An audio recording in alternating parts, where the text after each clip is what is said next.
Ahí puse de vuelta para compartir la pantalla, ¿la ven bien? Chicos, ¿ven la pantalla? Sí, profe. Gracias. Sí, profe, ahí no sé si se me escucha. Sí, perfecto. Es que apagamos el micrófono y después. Después prenderlos. Sí.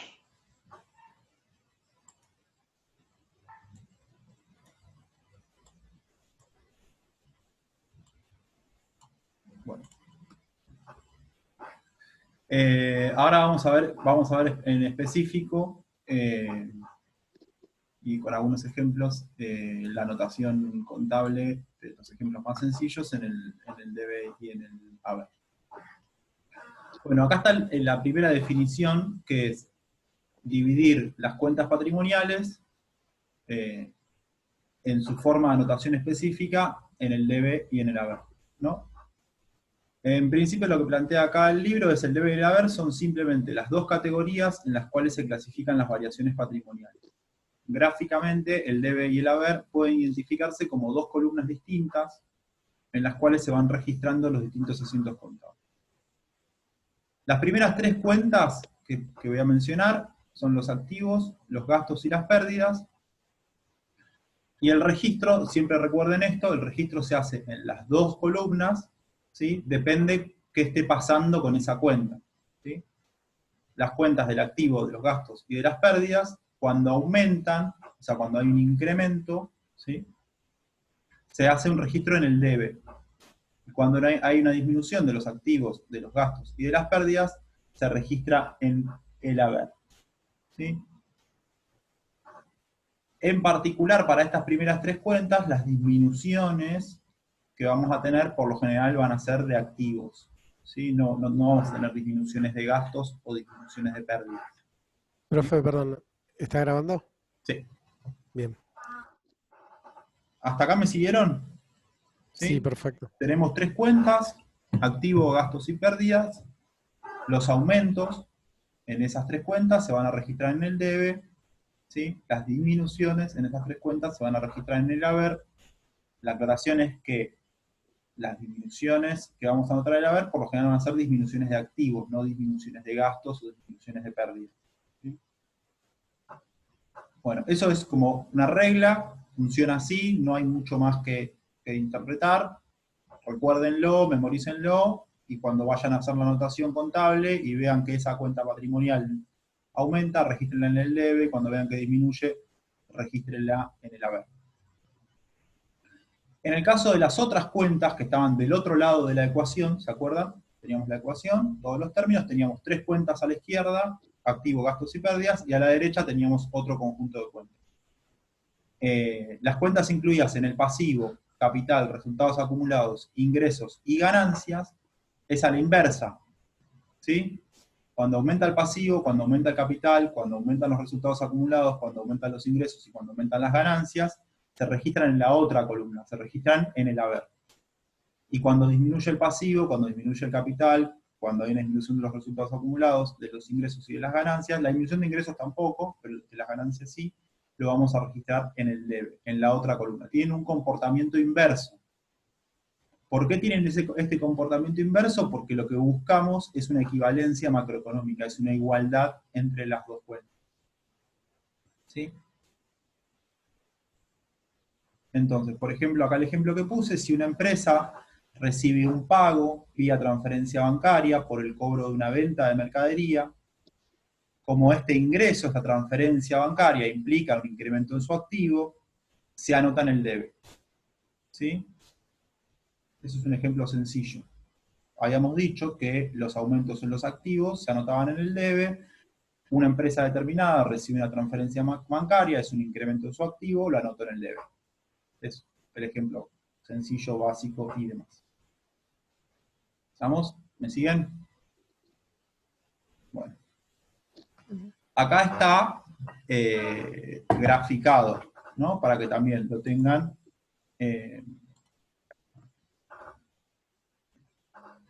presente. ¿Sí? Es la misma lógica. Las primeras tres cuentas, activos, gastos y pérdidas, suben por el debe, bajan por el haber.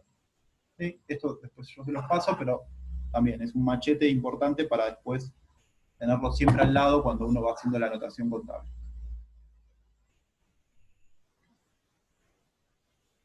Y en este caso es las otras cuentas, ¿sí? Las disminuciones de pasivos, las disminuciones de capital, las disminuciones de resultados acumulados en ingresos sin ganancias se anotan en el debe. Los aumentos de los pasivos, del capital, de los resultados acumulados, de los ingresos y de las ganancias se anotan en la otra columna, en el haber. ¿Vamos? Sí. Acá tenemos de vuelta, después vemos el desagregado, cómo se lleva la ecuación, pero de vuelta el planteo es este.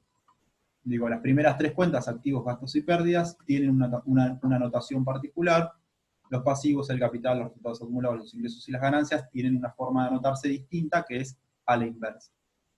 ¿Sí? Pero no pierdan de vista que no es que una parte de las cuentas se anotan en una columna y otra parte de las cuentas se anotan en la otra columna. ¿Sí? Las cuentas se anotan en las dos columnas, lo que pasa es que se anotan en una o se anotan en otra según estén subiendo o estén bajando, estén aumentando o estén disminuyendo. ¿Sí? Porque a veces en los trabajos hay como cierto error a pensar que los activos, los gastos y las pérdidas se anotan en el debe y la otra parte de la ecuación se anota en el haber. No. Ambas partes de la ecuación y las 8 cuentas patrimoniales se anotan en las dos partes de la ecuación. Depende de su comportamiento. Bueno, acá tenemos un ejemplo concreto para que lo veamos. ¿Sí? ¿Alguien lo quiere leer? Lo leo. El 1 de mayo del 2017 se constituye la sociedad J&C Music SRL. Tenía las caritas ahí.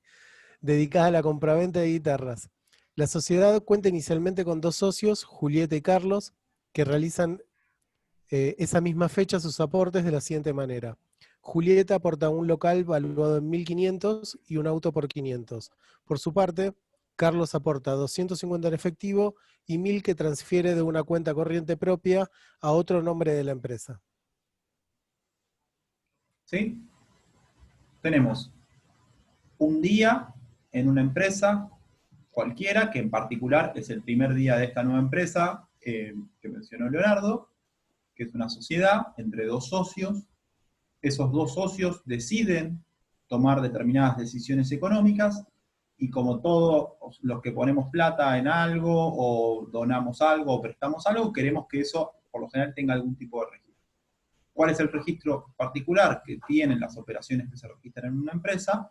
El registro en el libro diario, que es el registro contable. Entonces, tenemos un pequeño relato, una pequeña explicación, pasan determinadas cosas, y nosotros tenemos que reflejar ese determinado conjunto de operaciones que sucedieron de una determinada manera. ¿Cuál es esa determinada manera de reflejarlo? La que está reglada, ¿sí? Y está estipulada en función de estas reglas que vimos acá. ¿Sí? Entonces lo que nosotros vamos a hacer es aplicar esta forma particular de anotación que hace referencia a los activos, los gastos y las pérdidas, y a registrarlo de la manera que corresponde según la contabilidad privada. ¿Sí? Entonces volvemos al ejemplo y vemos. Lo primero que tenemos reflejado acá es el aporte de Carlos en efectivo, ¿sí? Que es un activo. Los activos cuando incrementan dijimos que se registraban en el debe. ¿Sí? Entonces tenemos el registro de 250 pesos en efectivo o 250.000 pesos o lo que ustedes consideren en el debe. Hacemos la anotación contable, hacemos el registro contable de una línea de esa operación particular. Identificamos a qué tipo de cuenta corresponde.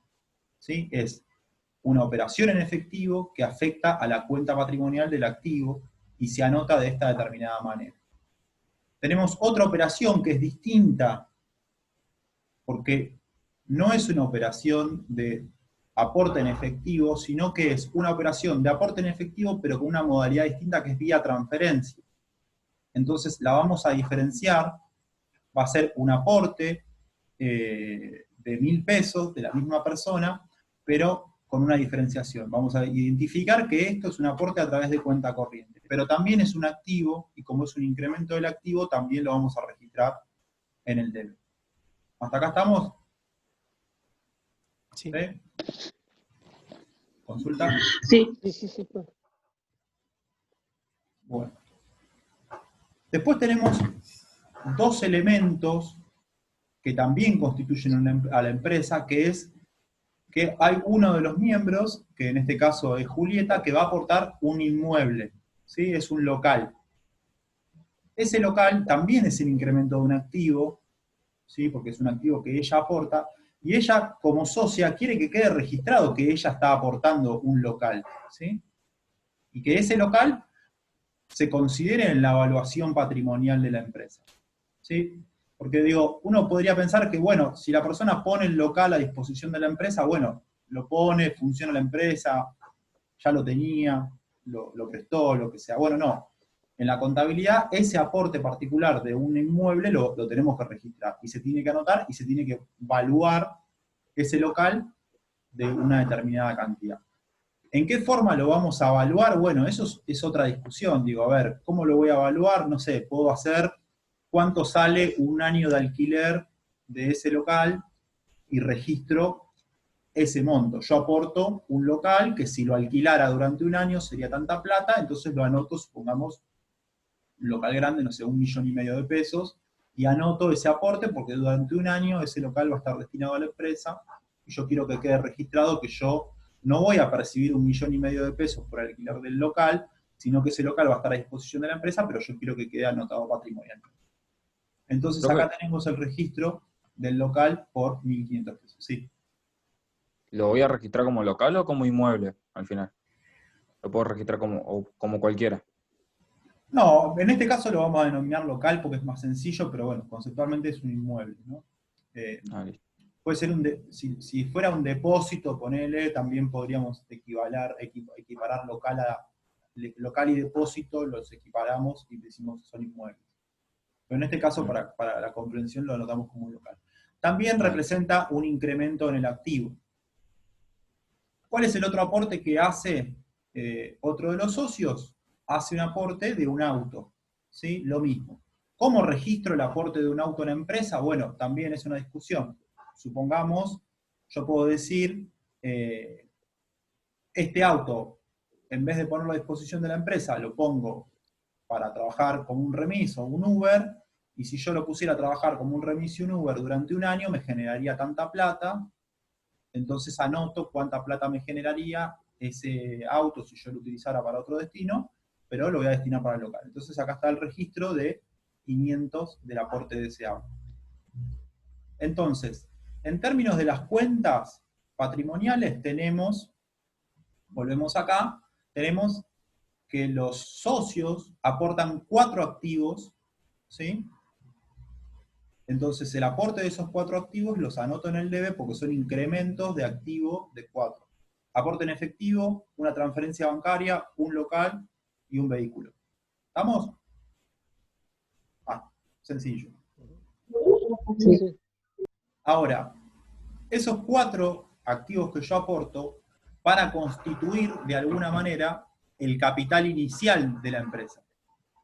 ¿Sí? La empresa va a partir de un capital inicial de 1.250 pesos en dinero, una parte en efectivo y otra en cuenta corriente, 1.500 pesos de un local y 500 pesos o 1,5 millones de pesos de un local y 500.000 pesos de un vehículo, que constituyen el aporte de capital inicial de los socios de la empresa por 3.200 o 3.250.000 pesos.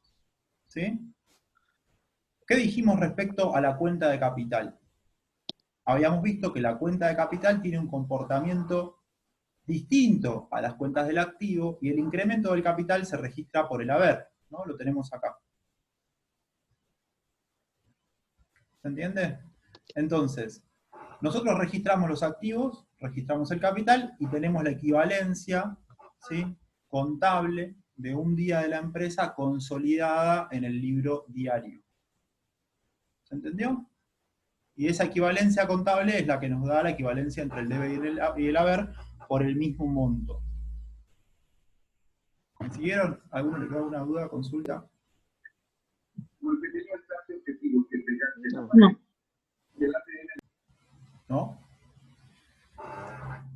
Bueno, este ejercicio que es muy sencillo y que está explicado acá de manera muy sencilla, va a ir incorporando, a medida que esta empresa vaya desarrollándose, va a ir incorporando cada día más cantidad de operaciones, ¿no? Y va a ir haciendo cierres parciales, que en particular son cierres diarios, de esos movimientos, ¿sí? Ustedes, en la práctica y en la ejercitación, esos cierres contables diarios los tienen que ir haciendo y tienen que ir verificando que exista la igualdad matemática, ¿sí? Que eso todos los días les dé exactamente igual. Cuando no les dé igual, va a tener que ver con algún error en la notación, o sea, va a tener que ver con no haber respetado este tipo de reglas, ¿sí? Con haber invertido una anotación, por lo cual les va a aparecer bastante rápido el error. Digo, cuando inviertan la anotación y anoten al revés alguno de los valores y hagan la cuenta al final, no les va a dar y ahí se van a dar cuenta de que efectivamente algo anotaron mal. Por eso es importante tener siempre este registro y este registro para poder ir verificando a qué corresponde. Para que lo tengan como ejemplo, les muestro, para que lo veamos. Ahí cambió la pantalla. ¿Ven uno más grande? Sí, profe. Sí. Bueno, acá tenemos el desarrollo de un ejercicio, ¿sí? De una empresa, donde a lo largo de los días, en el primer caso es el mismo que ya vimos, el 1 de mayo, el 16 de mayo aparece otro conjunto de actividades, y así sigue avanzando, digo, toda la ejercitación, que está planteada en términos conceptuales, o sea, es un relato, es una explicación de todo lo que va sucediendo, pero que ustedes tienen que poder traducir esto que está acá a el libro, ¿sí? Al libro diario. Eso es centralmente lo que vamos a ir haciendo y lo que vamos a ir aprendiendo de cómo se va haciendo el registro de un conjunto de operaciones, cómo las traducimos a un modelo matemático, a un modelo contable que tiene determinadas reglas y que tiene que funcionar de determinada manera. Por ejemplo, en el caso que habíamos visto de la metodología que vimos al principio de la materia, sobre cómo registro bienes que son fungibles, o sea, bienes que son exactamente iguales, pero que yo los voy comprando en distintos periodos. En la práctica contable sucede, por ejemplo, que el día siguiente a la constitución de la empresa decide comprar 4 guitarras a un precio unitario, ¿no? 187 cada uno. Más adelante, si se fijan, el 20 de mayo, o sea, 5 días después, se vuelven a comprar otras 4 guitarras a un precio distinto, ¿sí? Y más adelante,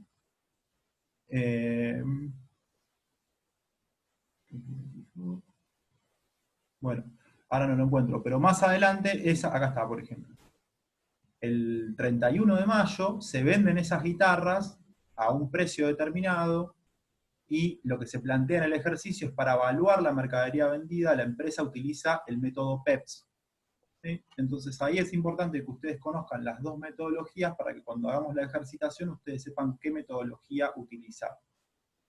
Pero el objetivo básicamente es eso. Digo, si ustedes estuvieran en una empresa y estuvieran registrando una empresa, este relato que está acá es lo que pasa en el día cotidiano. Nos constituimos como empresa, vos pones tanta plata, yo pongo un vehículo, vos pones un local, ¿cómo lo anotamos? Día 2, hay que comprar mercadería. ¿Qué hacemos? Vamos, compramos 4 guitarras. ¿A cuánto lo compramos? A un determinado precio. ¿Cómo lo anotamos?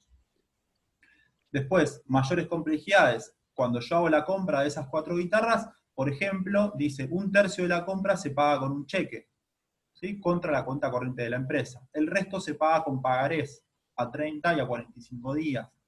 Ese registro de los pagarés también tiene una metodología particular de hacerlo. Profe, una duda. ¿Sí? Sí.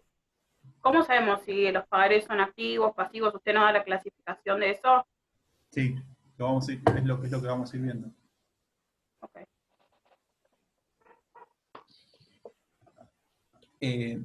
Pero para que se den una idea, por ejemplo, para cada uno de los pagarés se aplica un interés distinto, ¿no?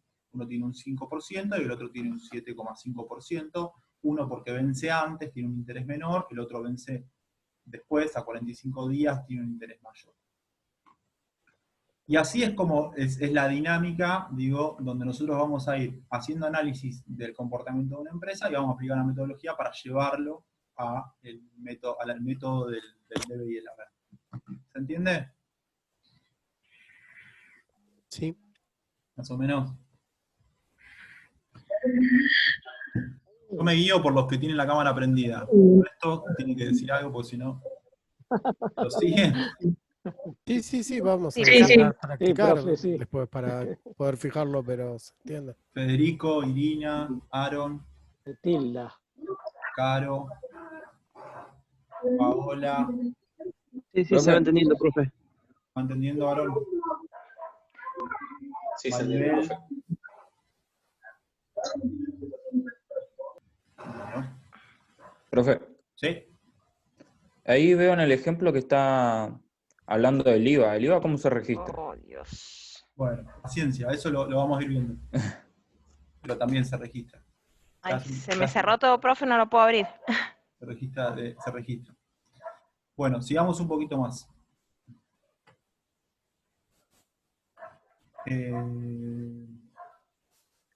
Bueno, acá... Profe, ¿tiene idea cómo puedo agrandar la pantalla? Porque se me achicó y no lo puedo agrandar. a ver.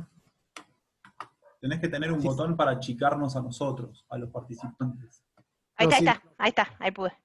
Bueno. Gracias.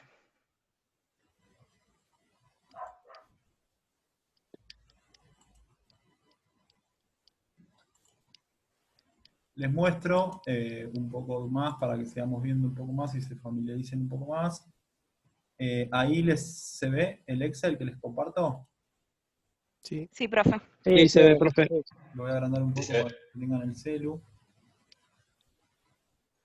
Sí, Bueno, yo tengo acá tenemos el desarrollo, ¿sí? Tenemos el desarrollo de todos los días y el desarrollo del registro contable, ¿no?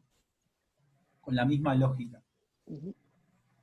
Identificando si son activos, si es capital, si son disminuciones del pasivo, ¿sí? E identificando cada una de las cuentas con una nomenclatura particular. Si es mercadería, si son intereses, si es cuenta corriente, si son documentos a pagar, si es un local, si es un rodado. Y cada una de las acciones, bueno, yo las anoté acá al costado para forma de seguirlo, pero está vinculado a una acción particular, a la compra de determinada cantidad de guitarras, al IVA que pago por esas guitarras, los intereses por el pagaré por el cual estoy entregando, y demás. Y si van viendo, en la notación contable hay una equivalencia, en este caso está mal la fórmula, pero hay una equivalencia entre el debe y el haber para cada uno de los días, ¿no? Esto es lo que más o menos vamos a ir haciendo el registro y haciendo la contabilidad de cada uno de los días. En el Excel es más sencillo porque te hace los cálculos más rápido, pero después en una hoja o en un cuaderno también lo pueden ir haciendo y también les va a ir facilitando y lo van a ir entendiendo. Eso lo vamos a ir trabajando así mientras que usted da la clase, podemos ir practicando, profe. Sí, la idea es que es esa. O sea, la idea es que hagamos como hicimos hoy, lo hagamos y lo vayamos escribiendo acá y lo vayamos entendiendo entre todos. Si yo tuviera un pizarrón, estuviéramos en la facu con un pizarrón, lo haría en el pizarrón, pero me parece que es la mejor forma de hacerlo acá, ir anotándolo acá e ir haciendo las cuentas acá, para que ustedes lo vayan entendiendo. Bueno, para repasar un poquito algunos temas, y que no se haga tan extenso,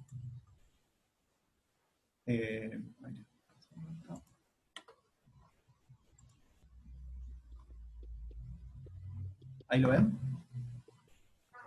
Sí. ¿Sí? Sí, sí. Un poco para repasar un poco las definiciones y saber ¿Qué vamos a identificar en cada cuenta patrimonial? Bueno, por ejemplo, acá tenemos una primera definición con algunos ejemplos de activos, ¿no? El dinero, por ejemplo, tanto en billetes y monedas que yo tengo en efectivo, es considerado un activo. El dinero que yo tengo en una caja de ahorro o en una cuenta corriente o en inversiones de rápida disponibilidad también es considerado un activo. También dijimos que vamos a considerar como activos a otros bienes tangibles, como por ejemplo las materias primas o los inmuebles, lo vimos recién en el ejemplo, el local lo vamos a considerar como un activo. Y también vamos a considerar como activos derechos que obligan a terceros, ¿sí?, a entregar a la empresa activos o otros bienes. ¿Eso qué quiere decir? Vamos a considerar como activos las deudas que tengan otros conmigo, ¿sí? Un documento a cobrar. Exactamente. ¿Cuál es la característica? Esto después lo pueden repasar conceptualmente en el libro o en los apuntes. Un activo, para ser considerado tal, tiene que tener utilidad económica. Por ejemplo, los desperdicios no son considerados un activo. Y el bien debe tener valor de cambio o valor de uso, ¿sí? Son dos definiciones clásicas para poder considerar un activo. La empresa debe poder gozar de los beneficios que este activo produce. Aquel que resigna un activo, por ejemplo en el caso de una donación, deja de gozar de los beneficios que le provocaba y le generaba ese determinado activo. Y bueno, esta transacción a través de la cual yo me hago de un activo o entrego un activo es anterior a otro hecho ocurrido con anterioridad. La donación es anterior a que aquella persona que recibe la donación sea propietaria de eso que le donaron. Es como una explicación temporal. Estos por lo general van a ser las cosas que veamos, digo, lo que está planteado acá arriba. Operaciones en efectivo, operaciones en cuenta corriente, operaciones en caja de ahorro, compras de materias primas, aportes de los socios en inmuebles o en vehículos, y por supuesto el tercer punto, que son las obligaciones que tienen otros conmigo. Eso lo vamos a trabajar un poquito. Bueno, esta es la definición que está planteada en el libro, la pueden buscar ahí, está también hecho un recorte acá. Y pasemos al otro punto, que son los pasivos, ¿sí? Los pasivos son, lo habíamos visto en la clase pasada, son obligaciones que yo tengo con un tercero, obligaciones que tengo de entregar dinero, pero también obligaciones de entregar bienes o mercaderías ya pagadas por el cliente, ¿no? Y también se habla de obligaciones con relaciones a prestar servicios, ¿sí? Yo, por ejemplo... Digamos, todos los compromisos que yo tenga para otra empresa, otra persona. Exacto. ¿Sí? Cuando yo hago... vieron que, por ejemplo, hay empresas, supongamos una mueblería o una carpintería, uno va y por lo general el bien que uno quiere llevarse no se lo entregan en el momento, ¿no? Hay una obligación, yo quiero una mesa de determinadas características para mi casa, que tenga este tamaño y demás. Bueno, perfecto. Yo te pido un anticipo del, no sé, 20% para materiales, como carpintero. Entonces ahí también el carpintero adquiere un pasivo, que no es que tiene una deuda en efectivo el carpintero con la persona que le fue a comprar, con el cliente, sino que tiene un compromiso en la entrega de determinada mercadería. ¿Sí? Los compromisos de mercadería a veces también van asociados a mantener determinados precios, ¿no? Por lo general, muchas veces la gente compra por adelantado con el compromiso de entrega a futuro, pero garantizándose un precio de compra en ese momento determinado.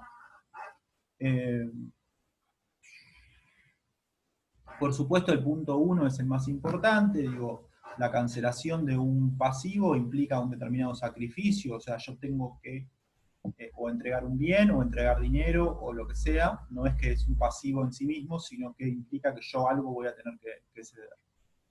Y esto, por supuesto, lo habíamos visto en la clase pasada, evitar el sacrificio no depende de la voluntad, ¿sí? Es una obligación contractual que está arreglada por el derecho, por la ley.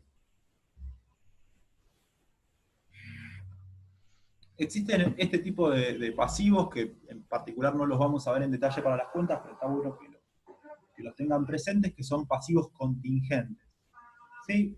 Que tienen que ver con obligaciones que asume una determinada empresa con sus clientes que no necesariamente vayan a ocurrir. ¿Cuáles son, por ejemplo, el ejemplo más clásico? Las garantías. ¿Sí? Uno compra un electrodoméstico, por ejemplo, la empresa que te vende el electrodoméstico tiene un pasivo con vos en términos de la garantía, ¿no? Si a vos el equipo te funciona bien durante el año de garantía, ese pasivo deja de correr, pero durante ese año la empresa tiene un pasivo contingente con vos por si ese electrodoméstico que te vendió funciona o tiene alguna falla.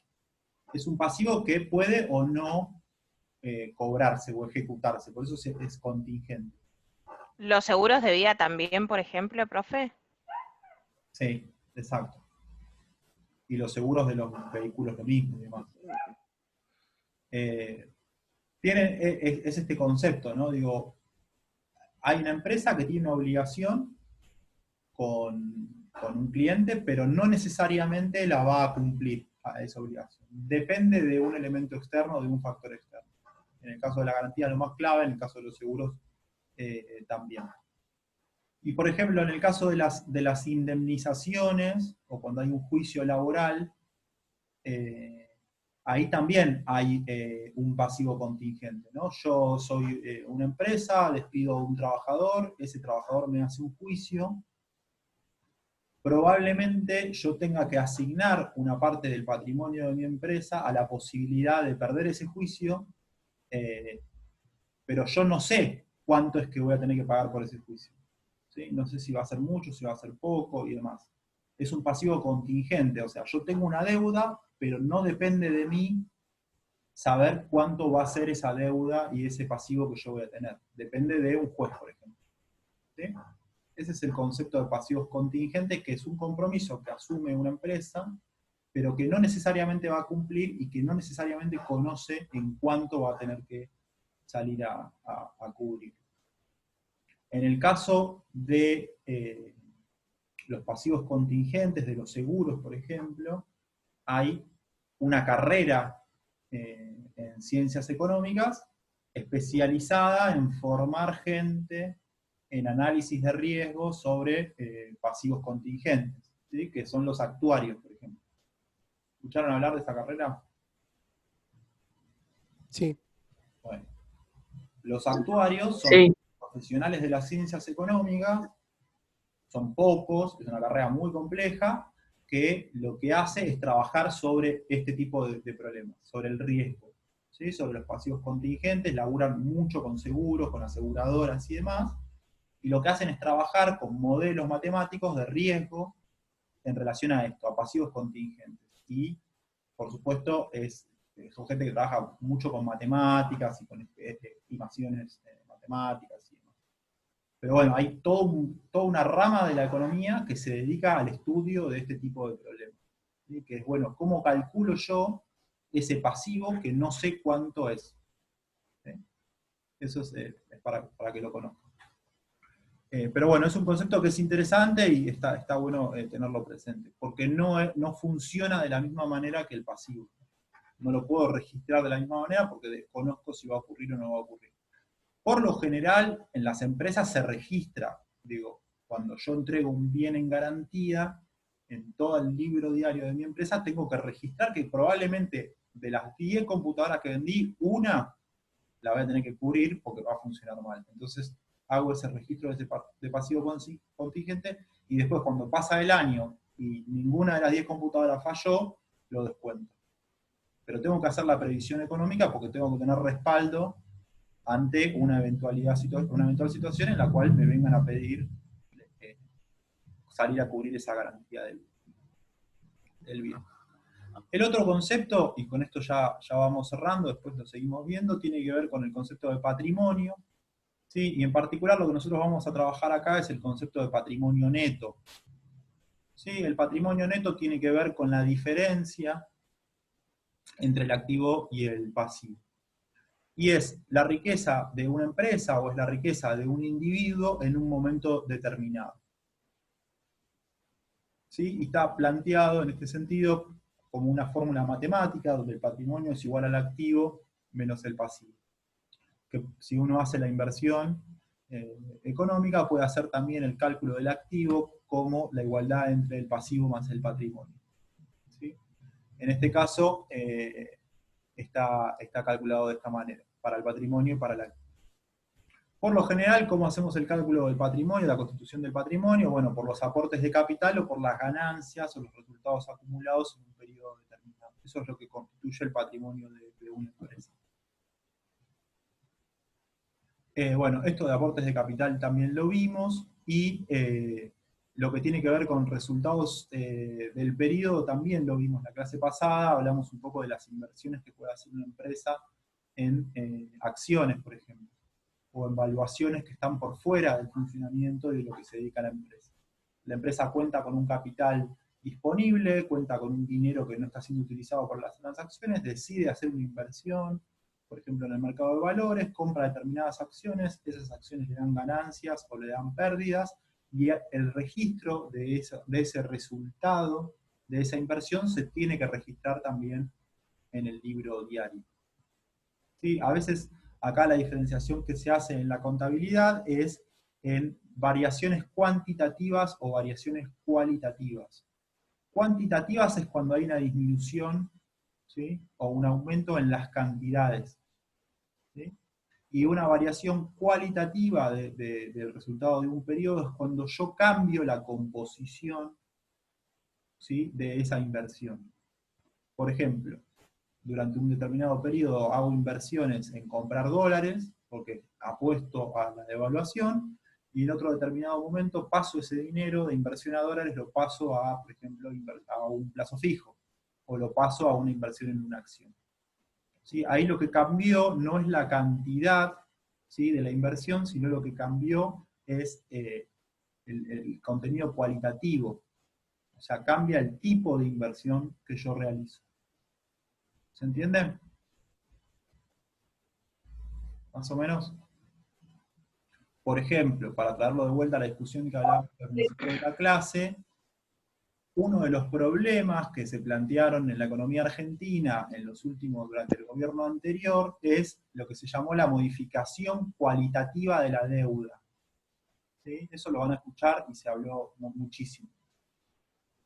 Por más de que los montos de deuda se mantengan y hayan sido, supongamos que puedan ser los mismos montos de deuda, lo que cambió en los últimos 5 años es la composición de la deuda.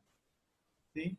Se pasó de tener una deuda cualitativamente en pesos a tener una deuda cualitativamente en dólares. ¿Sí? Capaz que en términos de cantidad es exactamente la misma plata, pero el tipo de deuda es distinto, porque está en una moneda diferente. Eso es algo que ustedes van a ver que en la discusión sobre el balance de los últimos 5 años de gobierno está muy presente en todos los discursos. Se cambió la composición de la deuda externa argentina, se dolarizó la deuda externa argentina. En vez de tener una deuda en pesos, se dolarizó esa deuda, y ahora esa deuda, en vez de estar en pesos, la misma cantidad está en dólares, que genera, como vimos al principio de la clase, problemas, por ejemplo, para el tipo de cambio de nosotros. Pero es importante esta diferencia en entender el tipo de inversión, cómo puede ir cambiando y puede pasar de estar en un plazo fijo a estar en dólares o a estar invertido en acciones. ¿Sí? Es un cambio en la composición. ¿Me siguen? Sí. Bueno. Sí. Después hay más desarrollos y más explicaciones, pero centralmente